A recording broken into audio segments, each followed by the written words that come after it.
Apa sih manfaat membaca buku self-improvement alias buku pengembangan diri? Sebenarnya sih udah jelas ya. Manfaatnya itu untuk membuat diri kita menjadi berkembang. Berkembang ke arah mana, berkembang menjadi apa? Ya, tergantung buku pengembangan diri seperti apa yang kita baca. Karena setiap buku pengembangan diri itu punya tujuan tertentu selama ia masih berkaitan dengan diri manusia itu sendiri. Nah, sekarang pertanyaannya gue ubah menjadi, bagaimana sih agar diri ini bisa berkembang setelah membaca buku pengembangan diri? Jawaban sederhananya adalah berhenti membaca, bro. Loh, maksudnya gimana bro? Nah, ini jawaban tidak sederhananya. Saat kita makan dan memasukkan segala nutrisi yang ada, apakah saat itu juga kita langsung merasakan manfaatnya? Ketika kita minum obat saat sakit, apakah saat itu juga kita langsung sembuh? Saat kita olahraga, apakah saat itu juga tubuh kita merasakan manfaatnya? Enggak kan? Kita perlu berhenti, bro. Kita perlu mengambil jeda sementara dari segala hal yang kita lakukan itu.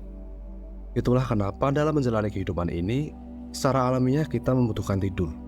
BTW, tidur menjadi kebutuhan dan bentuk istirahat paling penting bagi tubuh kita. Dan berdasarkan penelitian yang pernah gue baca, manusia nggak bisa bertahan jika nggak tidur selama lebih dari 5 hari. Nah, ketika kita terus membaca dan membaca terus, atau bahkan saat lo berniat menghabiskan 10 buku pengembangan diri dalam satu malam, serius bro, lebih mudah membangun 98 candi dalam satu malam. Tapi itu bagi Roro Jonggrang, itu nggak ada gunanya bro. Bro, gue udah berhenti dan masih gak dapat manfaatnya. Gimana dong? Ada 3 kemungkinan bro. Yang pertama nih, buku yang lo baca itu nggak berjodoh dengan lo. Membaca buku itu sama seperti berbicara dengan seorang lawan jenis. Jika cocok, maka kita akan merasakan kenyamanan dan kemudian bisa jatuh cinta. Buku yang bagus itu nggak berarti cocok dengan lo. Buku yang berhasil menyadarkan, mengilhami dan menyukseskan banyak orang nggak berarti bisa menyadarkan diri lo juga bro. Bagaimanapun itu, jangan pernah berhenti membaca bro. Terus cari buku-buku yang lain. Setelah dicari, dibaca, dan temukan judul lo. Yang kedua, lo hanya membaca tapi nggak mencoba memahami. Gue pernah duduk bareng teman yang sedang membaca sebuah buku. Tapi setelah gue minta dia buat jelasin sedikit tentang apa yang udah dia baca, dia nggak bisa bro. Berarti jelas dong, dia hanya membaca aja.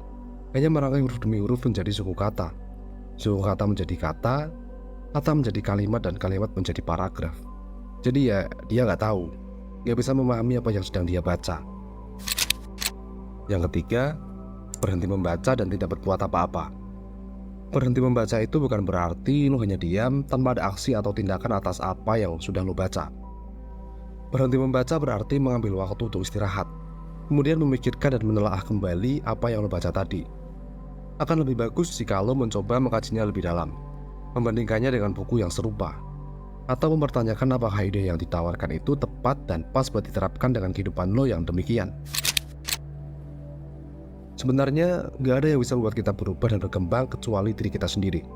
Kita gak akan pernah berkembang menjadi lebih baik jika diri kita tidak menginginkannya.